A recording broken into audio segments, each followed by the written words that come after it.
Mheshimiwa Mwenyekiti, bila haki za binadamu hakuna utawala bora. Kituo cha Sheria na Haki za Binadamu mwaka jana kilitoa taarifa yake ambayo ina orodha ya watu wengi ambao wamepotea, hawajulikani waliko ama wametekwa.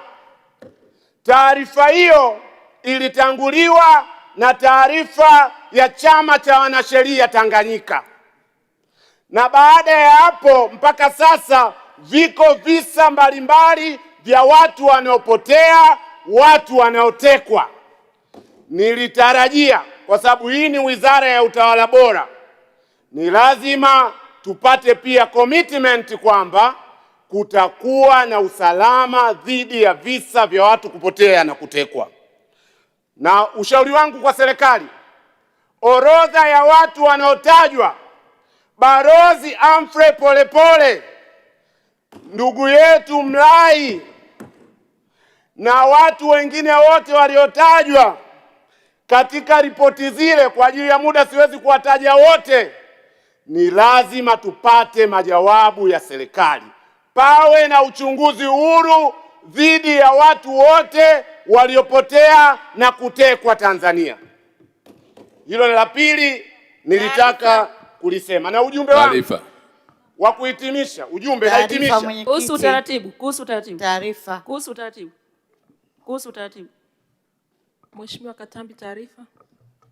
Asante Mheshimiwa Mwenyekiti.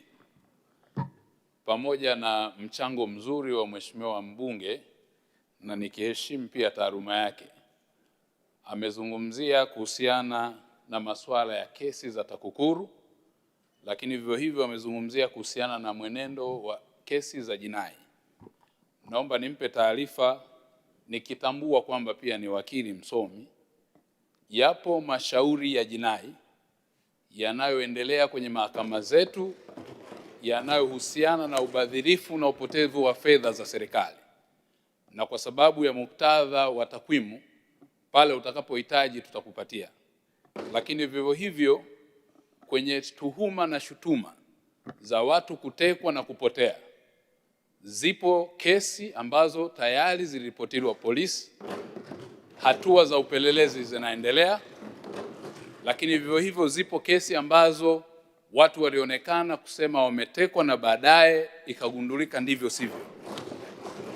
Zipo shutuma nyingine nzito za kijinai ambazo jeshi la polisi linaendelea na uchunguzi nazo na kwa kushirikiana na vyombo vingine vya kimataifa. Kwa masuala haya, ikiwa ni pamoja na kesi zilizopelekwa mahakamani, unafahamu msingi wa sheria unatutaka kwenye mashauri ambayo yanaendelea mahakamani hayawezi kuzungumziwa, pamoja na kutambua kwamba tunayo sheria ya haki, kinga na madaraka ya Bunge. Lakini yapo mambo ambayo kwa hatua yalivyo na nature yake, kwa sababu ya kwenye hatua ya upelelezi, kwa sasa hayawezi kuwa public kwa sababu kuna taratibu za kiupelelezi. Asante Mheshimiwa. Mheshimiwa Ado Shaibu Ado, unaipokea taarifa hiyo? Siipokei taarifa hiyo.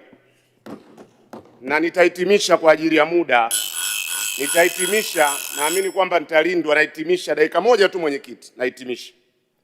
Siipokei kwa sababu hoja yangu mimi siridhiki na uchunguzi wa kawaida wa kijinai.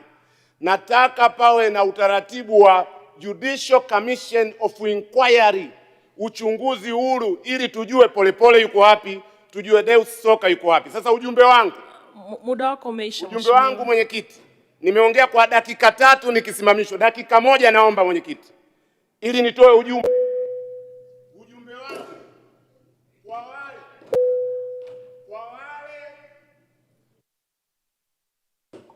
Ujumbe wangu kwa wale wanaodhani. Muda wako Mheshimiwa umeshaisha. Nimeongea kwa dakika 3. Mheshimiwa, ninaomba kwa heshima.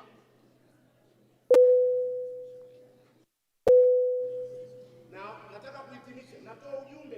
Mheshimiwa Ado, muda wako umeisha. Tunaendelea na mchangiaji Mheshimiwa Edwin Swale.